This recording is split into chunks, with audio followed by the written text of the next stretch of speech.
Hello and welcome to what I'm calling Project Edgerunners. This will be a vlog documentary of how I discovered how to paint fluorescent yellow on dusk and how tricky it may be. I hope you enjoy the watch, and here we go.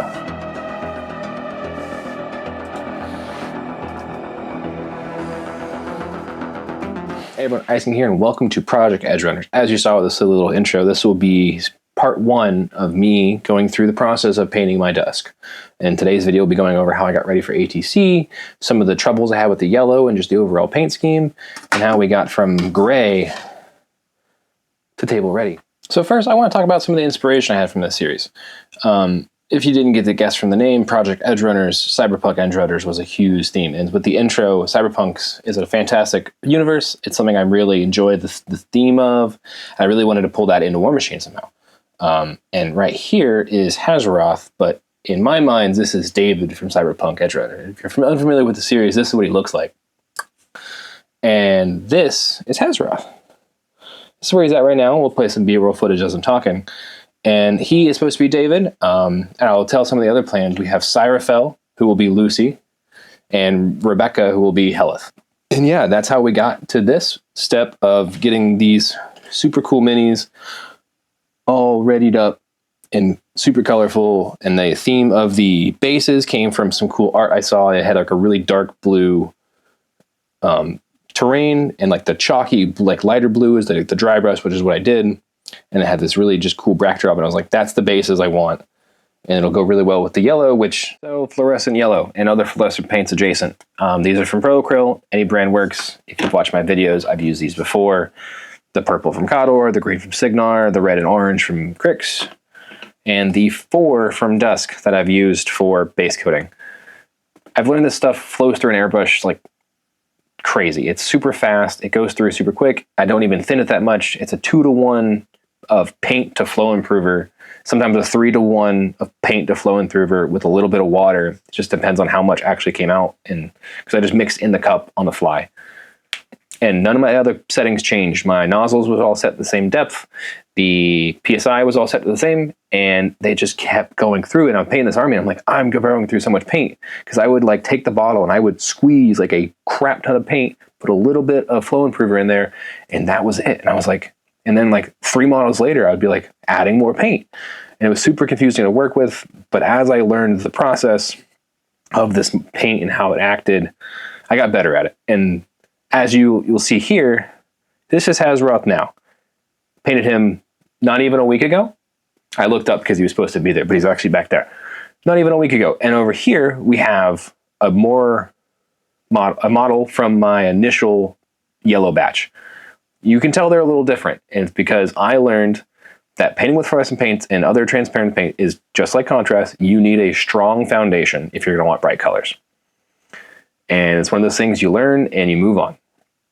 Now I know for future projects and sharing on with y'all that you want the super bright white if you want that super bright yellow. And this is where some of that green comes in. Everyone's like, oh, dude, that's a super green army. I'm like, thanks. It's supposed to be yellow. I cry a little bit inside every time. Joking. Only a little bit. I've learned to accept that it's kind of green and that under the fluorescent light, I get the color I want of the original inspiration of David's yellow jacket with the white trim and the blue LED collar. But overall, it wasn't too bad to work with once I learned what I'm doing. And I have some ideas on how to improve this because I could not figure out a way. Sorry about that click. You just hit the mic. I could not figure out a way to shade this with like a normal wash, a panel liner. None of it really acted right with the paint, or it took away from some of the vibrancy of the yellow and the yellow green that I wanted. So I accepted that the zenithal that I did is just going to have to do. So overall, what are my thoughts? They're pretty cool. Learning curve for sure. Have that strong zenithal and you'll have an awesome effect. And if fluorescent paints or this video is your vibe, give them a shot. The whole army is very ambitious. I say do that with caution. But if you want to do it, go for it. And if you do, tag me when you do. I want to see it. If you have questions, you are always comments down below. Ask whatever you need. I'm here to help. Because I loved this basically experiment. And I'm happy with how they're turning out. And I cannot wait to show them off at Adepticon this weekend. Speaking of Adepticon, I had to get ready for Adepticon for that matter. And this army was yellow. Not even 2 months ago. And the process upon which I thought I was going to finish this army was, I'll paint this whole army 100% in 2 months, no problems. Fun fact, that's not how this turned out. I probably got this army 40% done, and that's okay, because now I'm not as stressed or worried about finishing the model. I got the model to a point where it looks good on the tabletop. The colors are where they need to be to help draw the eyes away from just the bright yellow green. And then on the table, this cat looks like a cat that is painted.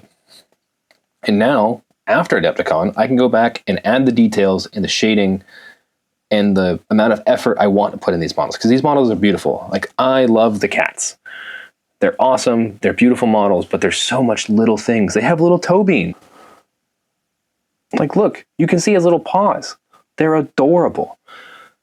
This model is something that has so much detail and character and energy behind, and the sculpts are so awesome. I didn't want to just rush this.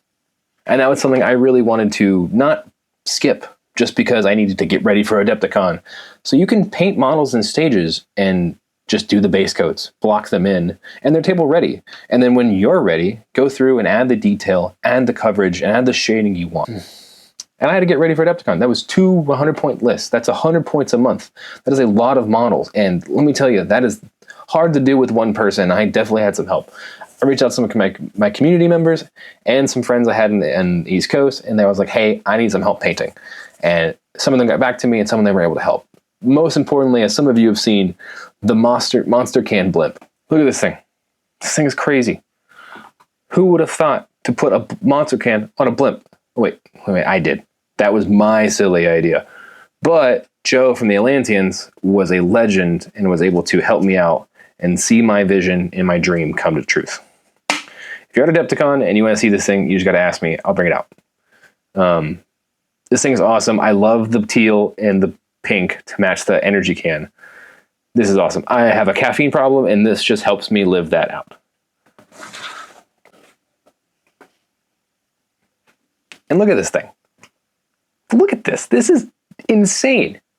Like, only I, and maybe a few of you out there too, would think to put a monster can on a blimp. I did this because I wanted more character out of this model. There was a fun little conversion I saw somebody else do that was similar, and I was like, I could take this up.